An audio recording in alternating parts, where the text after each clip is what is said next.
YouTube, Nick here, simplestocks.net.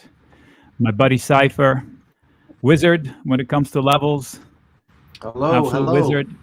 We crushed it today, Cypher. Like I said last time we got together, it seems like to be a habit. We crush it. Yeah, yeah, it was So fantastic, today, fantastic. yeah, we're going to go through the levels.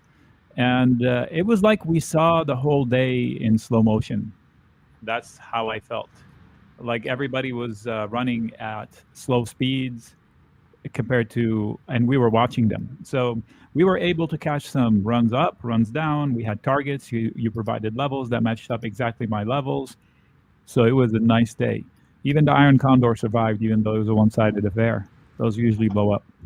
But without further ado, let's put your charts up and give you the scene and talk to us. Where are the levels to watch overnight? I know we have AMD.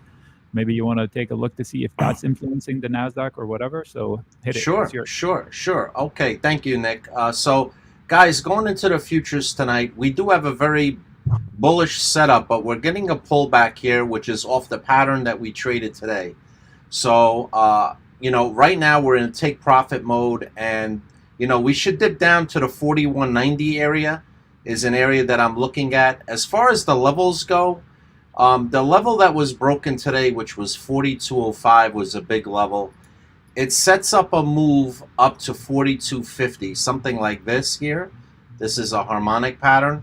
So we should be coming up into this area. That's what this pattern is suggesting. But also pullbacks here, here, and here before we hit target would be a buy. So for levels tonight, I would be looking at the 4170 level to hold. If you see a price reversal in this area, go to a smaller time frame, and you could probably trade some upside. We clear 4205, we might go back up and push towards the highs. The NQ, which Nick was talking about here, also has the same type of setup. It was a little bit slower than the ES today. You see this triple top here? This is the area, quadruple top here. They finally were able to break through. They ran into resistance here. 14,460 was a big level. But this has more upside. The NQ has more upside on pullbacks as well. Same story. Yeah, go ahead, Nick.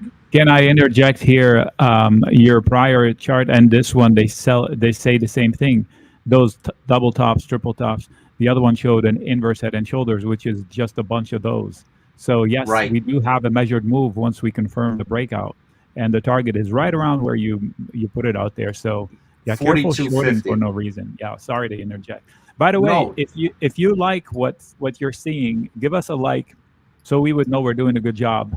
And if not, comment in the section so we can do better next time. And most definitely subscribe and set the notification bell, because we want you to know whenever we go live. Sometimes we don't have time to announce it, we just go live. So please do those. That would be awesome. Thank you.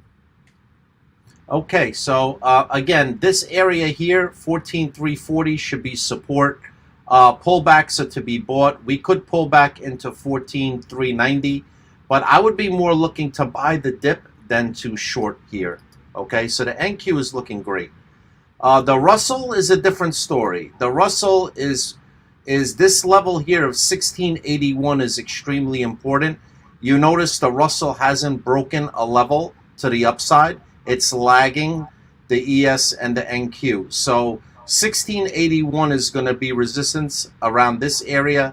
Really pretty much this level here is, you see how 1671, they couldn't even get above 1671.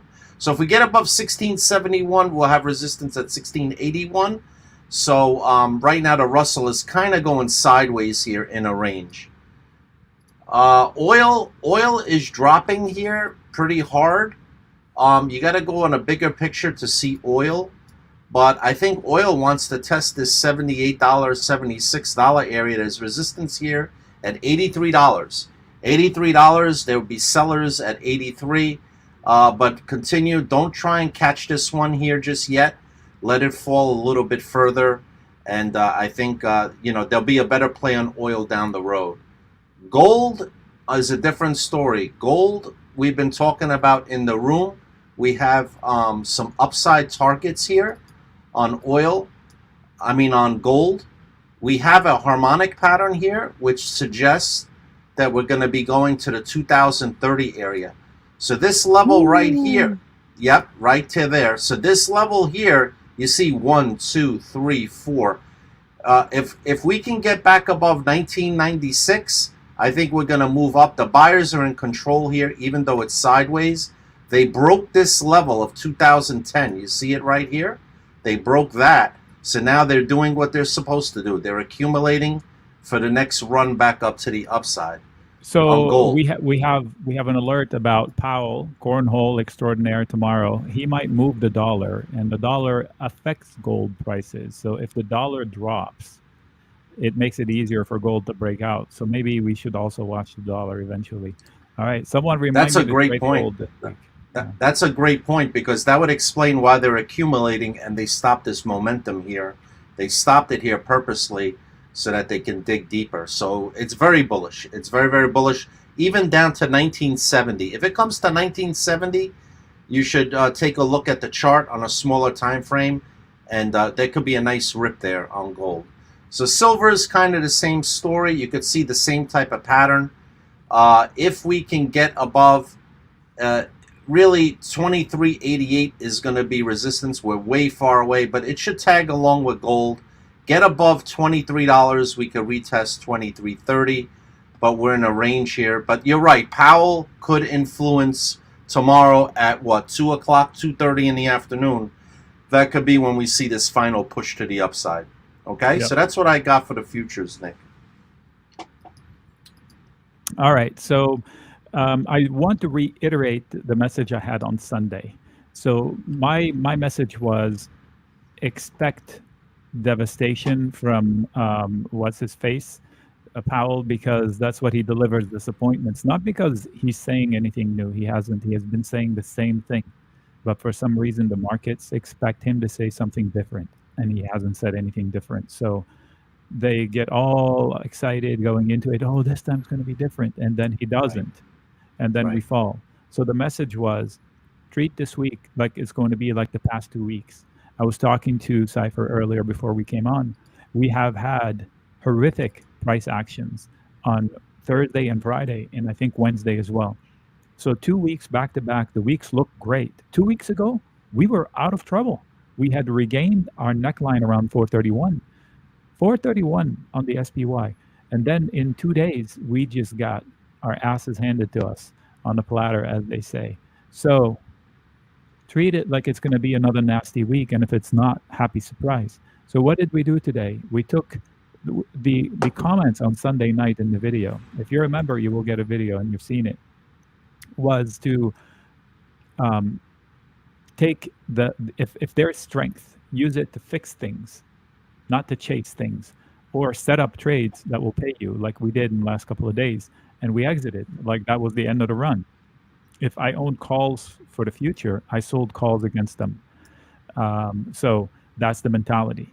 So tomorrow, if he says whatever he's going to say, and I bet you it's the same thing he's been saying before,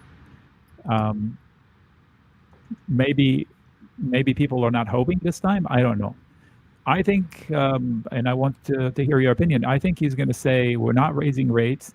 And I think the upside surprise from the market will be if he says, because we're concerned. If he adds, we're concerned about geopolitical risk. That's a Yellen move from when she was in charge. She would back off. She would say, oh, whatever we're trying to do, the taper, let's delay it a few weeks until we see what happens in ... So maybe world war would scare him into saying, you know what, maybe we're a little bit concerned more than just inflation. Something to offset this inflation fear. Okay. And what the chart is suggesting, Nick, is that they tip their hand right here. They tip their hand right here that they want to go higher. So all of this talk could come down here and then shoot back up in the press conference. Hit me with the VIX futures chart to see if they lost footing too on fear. It seems like market makers got a VX. On this one is VX1, I think. Or the VIX. It's fine. VIX is fine. Yeah. Hold on. Here we got it. Yeah. Here's the VIX futures. Let's look at the 15-minute, and we'll see what we can find here. Definitely downtrend here is occurring. So we do have something here. Yeah, so we're coming into support here actually on the VIX futures. So that might be that little pullback that we might be looking for on the ES. So it's coming into big support right in this level here, VIX futures, but it's bearish right here. So this is understandable. So you got a battle between a VIX breakout and you got a battle between a potential ES breakout. You got a battle here. There's no doubt about it. There's a battle here. Yeah, there's no doubt about it. My take was that we were afraid. By the way, happy Halloween. Boo. We were afraid. Speaking of afraid, I'm surprised we got this many people watching because it's Halloween. So we're afraid of being afraid. We have like death by 1,000 cuts. Yes. That's it. We don't have anything specific new.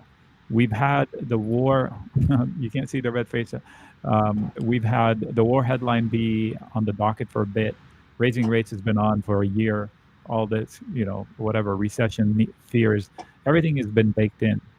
The war headline is relatively new, but not new to this month or this week or last week. But we decided to price it in. So everybody's afraid, and they don't know exactly why they're afraid. They're just afraid. Right. Didn't I hear that during war the market usually goes up? The stock market goes up whenever there's war. I have no idea. It's weird. I think statistically, I shouldn't say that without having the numbers, but I think I remember hearing that. Easy in the cheap seats. I blurred my background, Tom. You don't want to see what's in my background. I blurred my background. We're working on it, Tom. All right, we got a few minutes left. Does anybody want to? Well, we have Powell coming tomorrow, so looking at tickers, we have a couple of minutes. Wait, AMD. Give me. You want to? Let's see AMD. I shared an Iron Butterfly, around 97. So I think we're going to be making money. Yeah, I think so. This level after hours. Look at this level. 90. It's at $98. So it's basically flat. Yeah. Perfect. Yeah. Winner, chicken dinner. Perfect. So. Yeah. So you can see this 93 level is holding AMD up. So I would expect support here at 93. We could bounce right back up easily into the round number 100. You see this candle right here? I think there would probably be sellers right here. So maybe it bases at 93 and tries to push up. So it should be bullish. AMD should be bullish going into tomorrow. Yeah. Yeah, I would expect a retracement here, minimum. There's even $100. Look at that. Right at the 38 retracement would be 100. I'm going to also bring your attention to somebody asked which ETF to trade gold with. The cheap one is silver. Although it doesn't trade hand in hand with gold, big rallies and big drops, it does.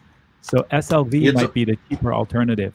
It's cheaper as in like lower dollar amount, smaller accounts can participate. But don't get cute with it. In the money calls or puts. If you're going long in the money calls out in time, 60 days is fine, 30 days minimum. Don't be doing spreads, don't be doing calendars or whatever. It's a small enough dollar amount. Just hit it with something and say, if I lose this much money, I'm out. That's what I would do with that one. So SLV. All right, we have good advice. We just have a 30 seconds to say goodbye. Happy Halloween, folks. Don't eat a lot of candy. It's fattening and it ruins the teeth. And just enjoy it. Thanks, Cypher. Yes. I appreciate you. Thank you, guys. We'll see you tomorrow in the room. In the live room. Yeah, we'll see you in the room. If you want to join the live room, go to simplestocks.net. Subscribe. Yes. Thank you, Nick. Have a wonderful evening. Thank you. Bye-bye. Bye.